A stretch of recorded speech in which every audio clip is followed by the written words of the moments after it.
Здравствуйте! В эфире информационная программа «Настоящее время Азия» с главными событиями дня. В пражской студии я Динара Аргин. Сегодня в программе. В кыргызстанском Нарыне антиправительственные протесты. Горожане недовольны взлетевшими тарифами на электричество, а местные фермеры – налоговой кабалой. Мясо в этом году очень дешевое, скотину продать трудно. Лошадь откормил, не продал.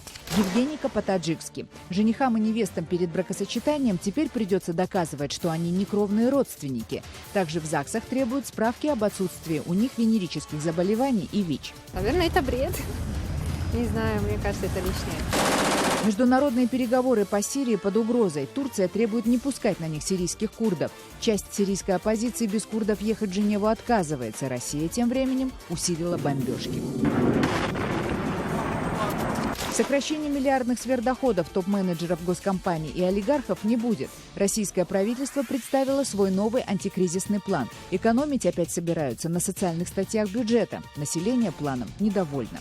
Если нас не услышит правительство, то пойдем на крайние меры. Это у нас ближайшие трассы, это М4, Москва, аэропорт, трасса. В Алма-Ате выставлен на продажу известный на весь Казахстан так называемый бриллиантовый «Мерседес». Хозяйка лично вручную наклеила на него 1 миллион кристаллов Сваровски. Продать пока не получается, но объявление о продаже взорвало социальные сети.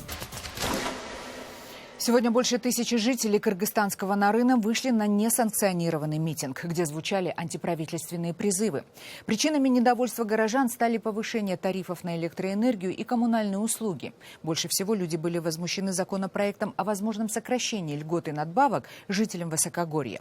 Протесты также спровоцировало расторжение российско-кыргызстанского контракта по строительству Верхненарынского каскада ГЭС, с которым местное население связывало большие социальные ожидания. Помимо горожан, в митинге участвовали и местные фермеры. Их не устраивает, что цены на скот понизились до минимума, а государство не оказывает никакой поддержки и только повышает налоги. Добавим, что Нарынская область – одна из беднейших в республике и традиционно выживает именно за счет животноводства. В гостях у многодетного нарынского чабана, живущего в горах на высоте 3000 метров, побывали наши корреспонденты. Мои родители держат скотину. У нас есть коровы и лошади. Когда овцы заболевают, мы делаем им уколы. Это Аэлита, ей 4. Сын учится во 2 классе, он помогает мне. Дети делают всю работу на ферме.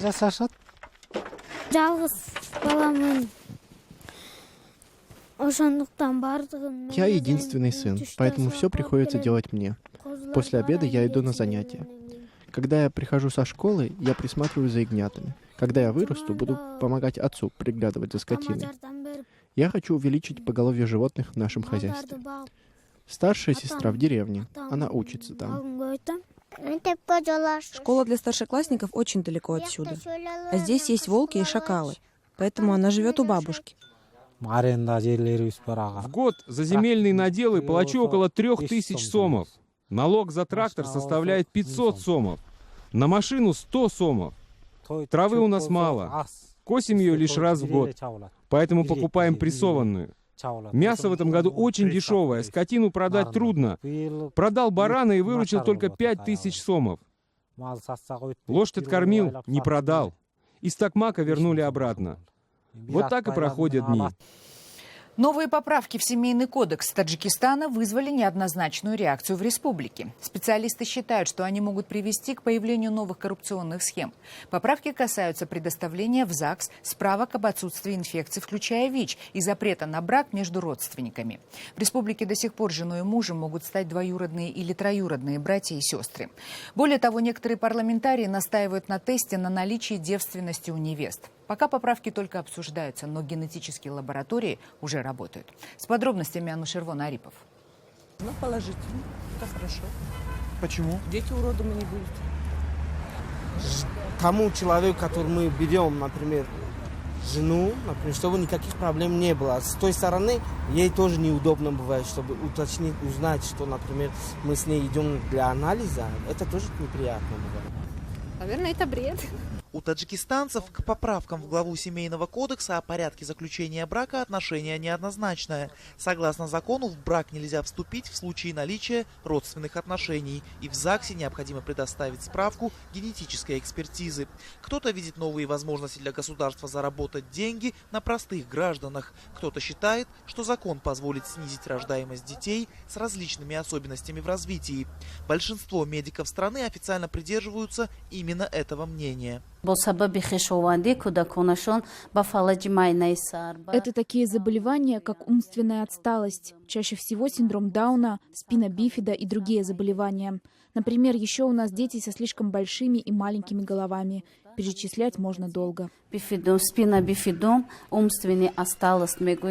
Лучше всего о детях с различными тяжелыми заболеваниями знают здесь, в единственном в Центральной Азии инновационном центре для малышей с особенностями в развитии. По словам сотрудников, в год к ним записываются более 250 семей.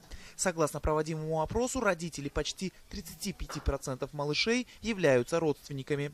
Чаще всего это двоюродные или троюродные братья и сестры.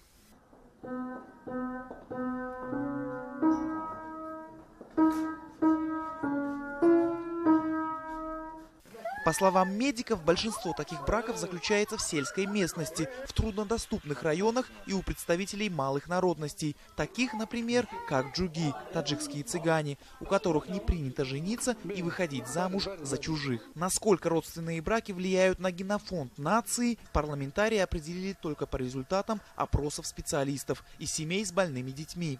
Генетических исследований не проводилось. Центр экспертизы откроется в феврале и пока только набирает персонал. Так что неизвестно, насколько закон действительно актуален для страны, говорят независимые эксперты.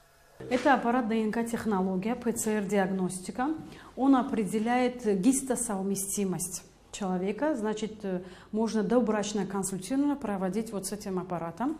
Оплачивать экспертизу желающим выйти замуж или жениться придется самим. Стоимость генетических анализов пока неизвестна, но она не может быть низкой, так как все реагенты достаточно дороги и будут импортироваться из Европы или США, говорят медики.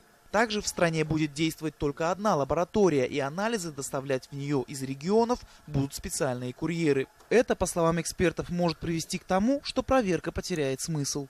В случае, если это будет одна лаборатория, то, вероятно, бюрократизация этого процесса, возможно, это превратится в некую формальность.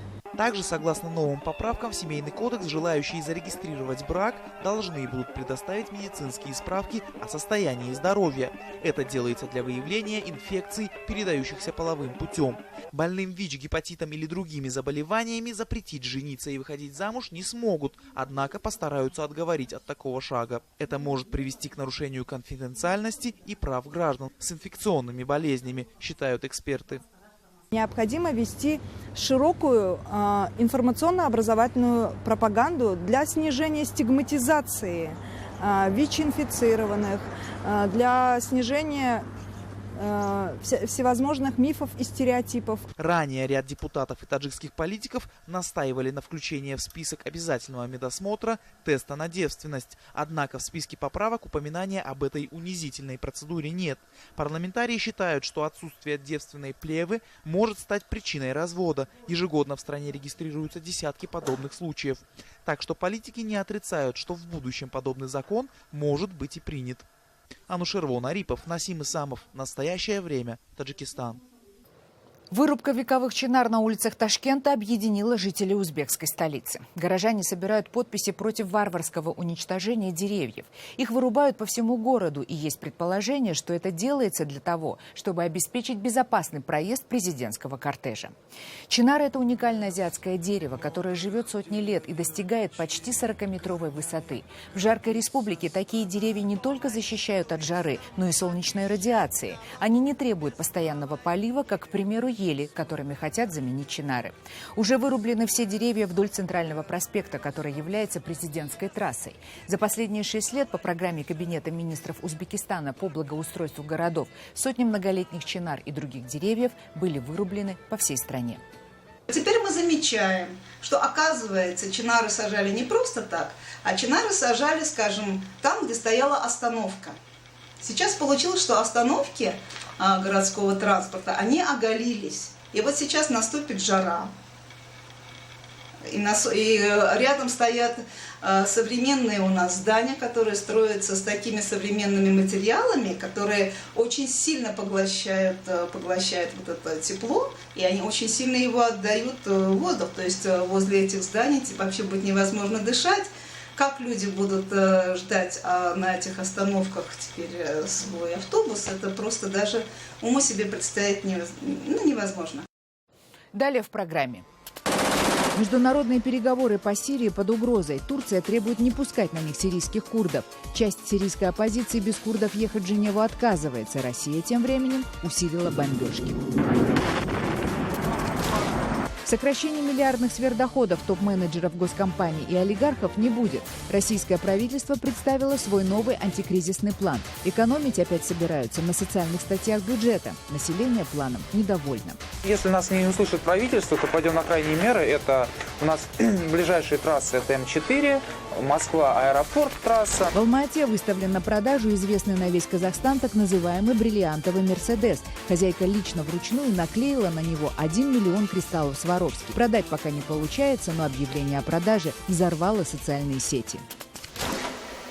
Международные переговоры по Сирии в Женеве под угрозой срыва. Власти Турции заявили, что будут бойкотировать встречу, если на переговоры будут приглашены представители сирийских курдов из партии Демократического Союза. Турецкое правительство считает эту организацию такой же террористической, как и ИГИЛ, и нередко наносит по ним удары. Конечно же, мы будем бойкотировать переговоры, это абсолютно понятно. Партия Демократического Союза не может присутствовать за столом переговоров. Террористы не должны быть частью делегации. Наша позиция абсолютно прозрачна. И нам обещали, что этого не случится. Сирийская оппозиция никогда не согласится на это. Они уже делали заявление по этому поводу. Они сказали, партия Демократического Союза — террористическая группировка. Тем временем часть сирийской оппозиции, в свою очередь, заявляет, что не будет участвовать в переговорах, если под давлением Турции туда не пригласят курдов. Нет, я либо поеду с нашими друзьями, либо не поеду вообще. Не может быть никакого компромисса в этом вопросе. Российские военные опровергли сообщения о строительстве новой авиабазы на территориях, подконтрольных сирийским курдам. Ранее мировые СМИ с большой уверенностью сообщили, что россияне начали строительство укреплений вокруг взлетной полосы аэродрома Эль-Камышлы, который находится на границе с Турцией. Также сообщалось, что всего в 50 километрах свою авиабазу вместе с курдами строят и американцы. Между тем, российская стратегическая авиация резко увеличила количество бомбовых ударов по сирийским городам. Как сообщают сирийские оппозиционеры, основная часть бомбежек по-прежнему приходится не на позиции ИГИЛ, а по противникам президента Сирии Башара Асада.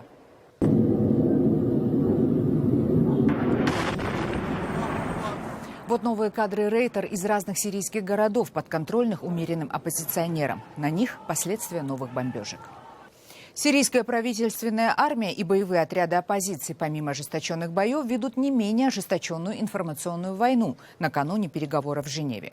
Они наперебой опровергают друг друга, когда речь заходит о победах и поражениях.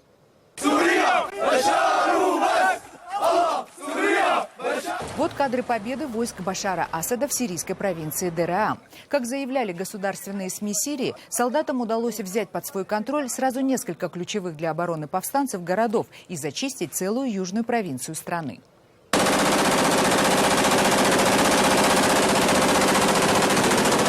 А это, собственно, ответ оппозиционеров. Они выкладывают в сеть видео из тех же городов, но уже совершенно противоположным содержанием.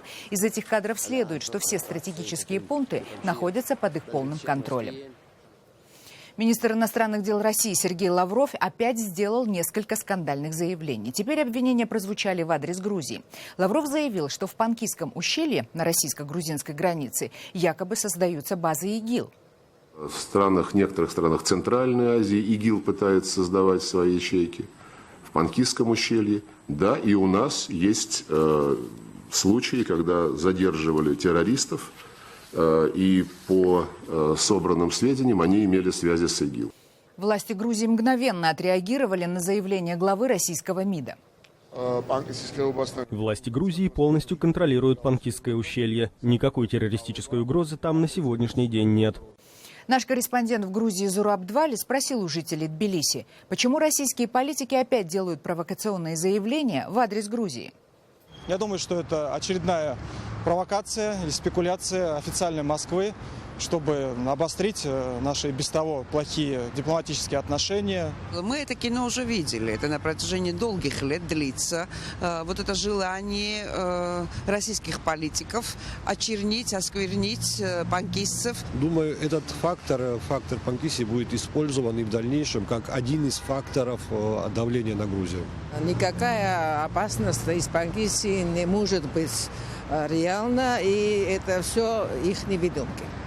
Новый антикризисный план российского правительства не предусматривает обложение прогрессивным налогом топ-менеджеров госкорпораций и богатейших олигархов. Об этом было заявлено на заседании Кабинета министров России. Предложение Минтруда обложить сверхвысокие заработки налогами правительством было решительно отвергнуто. Несмотря на то, что власти собираются влить в экономику почти 500 миллиардов рублей, экономить бюджетные средства они собираются, сокращая социальные расходы. Тем временем последние социальные опросы среди жителей России выявили, что население страны придерживается диаметрально противоположной точки зрения. 50% опрошенных считают недопустимым экономию на здравоохранении и не согласны с сокращениями расходов на науку и образование. 49% россиян уверены, что прежде всего сокращать государственные расходы нужно именно за счет высокопоставленных чиновников и госкорпораций. В России продолжается бунт заемщиков банков, так называемых валютных ипотечников, людей, которые взяли в кредит в долларах и евро на покупку квартир в тихие довоенные докризисные годы. Люди требуют перевести их долг в рубли по курсу хотя бы прошлого года. Но есть в России такие, кто платит ипотеку, но в квартиру заехать не может. Наш корреспондент Вадим Кондаков побывал в настоящем мертвом городе, где все квартиры были взяты в кредит. Под небом голубым есть город непростой, с дырявыми воротами и призрачной мечтой. Вот мой дом, в котором я вообще планирую жить со своими детьми. Вот. Все еще планируете? Ну, и мне очень хочется верить в то, что я здесь буду жить, и мои дети здесь будут жить. Но сейчас вокруг нас мертвый город. 2 десятка высоток, 7200 квартир и ни одного жильца. Только несколько строителей, которые зачем-то чистят тротуары от снега. Это похоже то ли на заброшенную из-за Чернобыля Припять, то ли на декорации к фильму «Катастрофе». Вот только фильма нет, а катастрофа есть. И состоит она из тысячи вот таких совсем не киношных историй. Мы 3 семьями живем в двухкомнатной квартире. Сколько у вас там? Нас получается 1, 2, 3, 7 человек. Снимаю квартиру, сейчас плачу деньги за съем квартиры уже больше года. У нас ипотека, мы оплачиваем каждый месяц 27 тысяч. Съемная квартира 20, плюс на что вы живете? Дочь первоклашка. И у нас остается на проживание 9 тысяч. Большинство из них ипотечники. Те, кто брал кредит в валюте, сейчас на грани разорения. Ни жилья, ни денег. Только заброшенный офис продаж, в котором они когда-то покупали мечту. Вот здесь вот стоял стол, в котором я заключал договор предварительный о купле квартиры. Здесь сидели 2 приветливые девушки.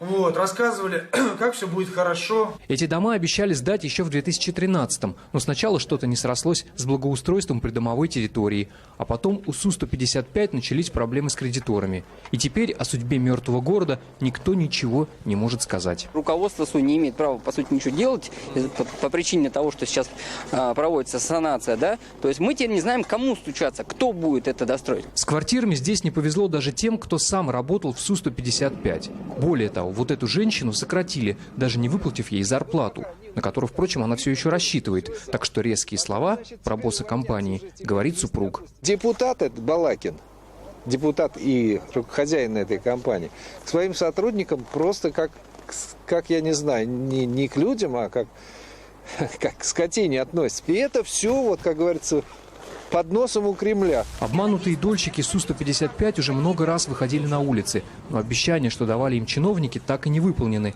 Поэтому сейчас они готовы на все. Если нас не услышит правительство, то пойдем на крайние меры. Это у нас ближайшие трассы, это М4, Москва, аэропорт трасса. То есть будем перекрывать, будем уже выходить и уже говорить свое «я», требовать. Они говорят, что уже ничего не боятся, потому что терять нечего. А учитывая масштабы строительства Су-155, по всей стране таких десятки тысяч. Целая армия обманутых и разочаровавшихся людей. Вадим Кондаков, Станислав Феофанов. Настоящее время. Полицейскому, который обморозил пальцы, спасая людей во время снежного бурана на трассе Оренбург-Орск, дали трехкомнатную квартиру. Екатерина Пономарева о том, почему полицейского Данила Максудова смущает неслыханная щедрость властей. Первые фотографии на фоне 60 казенных квадратных метров для местной администрации и газеты. Очередь на жилье воли губернатора за какие-то пару дней сдвинули в сторону, чтобы выделить трешку старшему сержанту Максудову. Раньше он с женой жил в съемном жилье. Конечно, гордость какая-то есть.